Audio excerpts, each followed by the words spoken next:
Assalamualaikum, bersama Nanda Prayuda. Jadi sekarang kita akan mengkaji tentang normalitas. Kemarin kita telah mengkaji tentang molaritas ya, molaritas. Jadi antara molaritas dan normalitas itu tidak terlalu jauh berbeda. Untuk kalian yang ingin memahami tentang normalitas, ada baiknya kalian terlebih dahulu menonton yang molaritas. Baik, jika molaritas merupakan banyaknya jumlah mol zat di dalam 1 liter larutan, normalitas merupakan banyaknya jumlah mol ekuivalen zat di dalam 1 liter larutan. Nah, jadi di sana yang membedakan ya, kalau molaritas itu memakai mol, kalau normalitas itu memakai mol ekuivalen.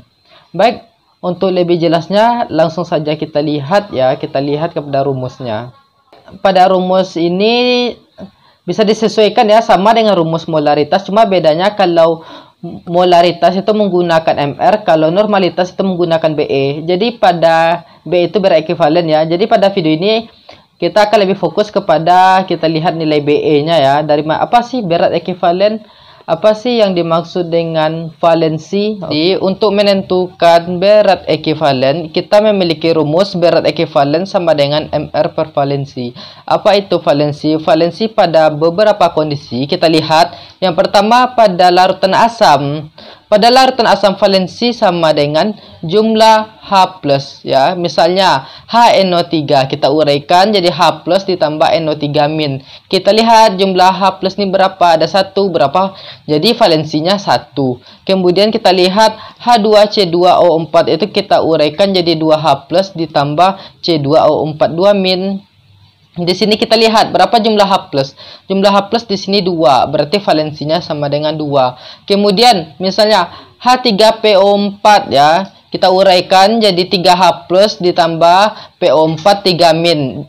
Berapa valensinya? Valensinya di sini 3 karena jumlah H+-nya ada 3. Itu pada kondisi asam. Yang kedua pada suasana basa. Jika larutan basa, maka nilai valensi itu merupakan jumlah nilai ion OH-. Kita lihat contoh yang pertama KOH, kita uraikan ya. Jadi K+ ditambah OH-. Berapa valensinya? 1. Karena OH- 1. Kemudian kita lihat contoh yang kedua BaOH 2 kali. Kita uraikan jadi Ba2+ ditambah 2OH-. Nah, di sini berapa nilai valensinya? Ya, nilai valensinya 2 karena ada 2OH-. Kemudian kita lihat AlOH 3 kali. Ini kita uraikan jadi Al3+ ditambah 3OH-. Nah, di sini berapa nilai valensinya? Berarti nilai valensinya 3 ya karena ada 3OH-. Itu pada larutan basa. Kemudian pada kalau berlaku pada redox ya, itu berdasarkan kepada jumlah elektron ya. Contohnya KMnO4. Ini kan MnO4- ya. Jika kita uraikan MnO4- ini akan menjadi Mn2+.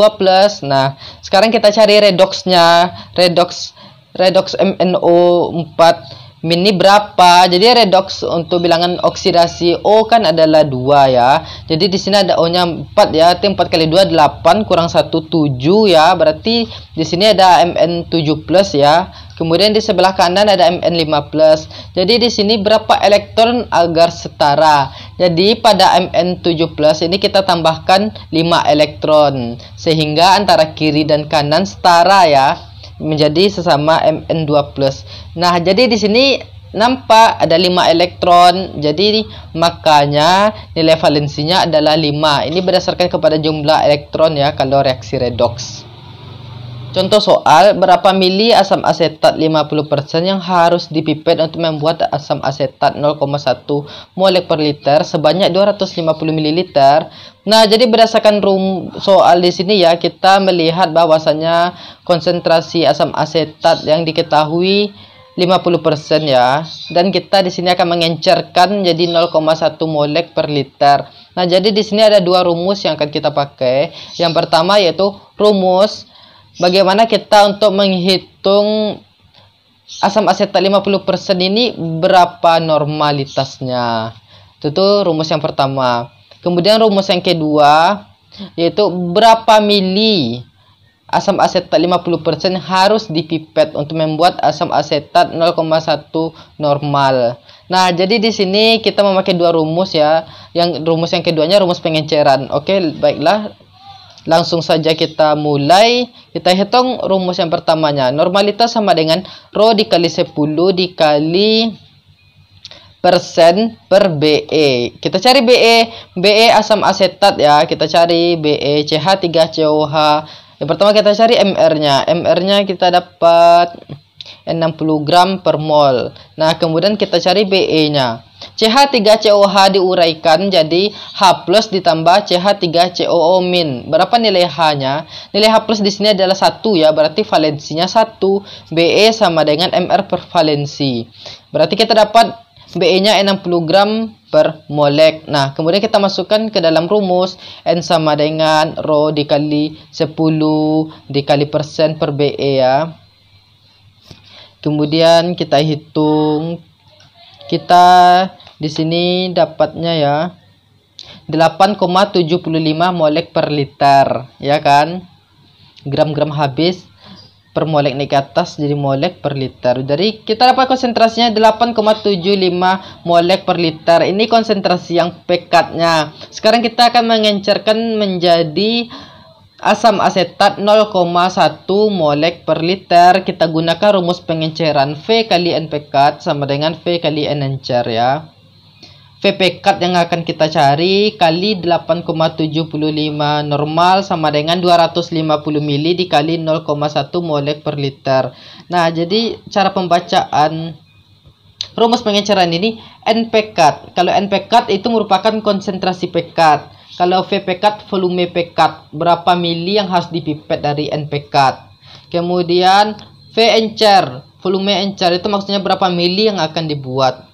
Kemudian N encer itu maksudnya yaitu berapa konsentrasi encer yang akan dibuat ya. Jadi di sini yang akan dipertanyakan yaitu volume pekat berapa mili, volume dari apa ya, berapa mili dari 8,75 molek per liter itu yang akan dipipet untuk membuat asam asetat 0,1 normal itu sebanyak 250 mili. Kita hitung. Kita dapat hasilnya 2,94 ml. Nah, jadi pada rumus pengenceran itu kita lihat ada dua bagian ya, Vn pekat dan Vn encer. Nah, bagaimana cara menghitungnya supaya kita mudah dan tidak terbalik? Maka jika yang ditanya V pekat, maka encer kali encer dibagi pekat. Jika yang ditanya encer, maka pekat kali pekat dibagi encer. Jadi seperti itu, tinggal mengikutinya ya. Oke. Jadi itu contoh soal tentang normalitas. Ya, pada normalitas ini saya tidak akan mengkaji dari awal dari dasarnya karena dasarnya telah kita kaji pada molaritas. Jadi supaya lebih paham, maka teman-teman harus memahami yang molaritas video aku sebelumnya, lalu teman-teman bisa menonton video yang tentang normalitas ini dengan lebih mudah agar lebih paham juga. Oke, terima kasih telah menonton. Jika ada teman-teman yang ingin bertanya atau memiliki pendapat sendiri atau merasa pendapat aku kurang tepat, maka teman-teman bisa berkomentar di kolom komentar, forum diskusi di kolom komentar. Assalamualaikum warahmatullahi wabarakatuh.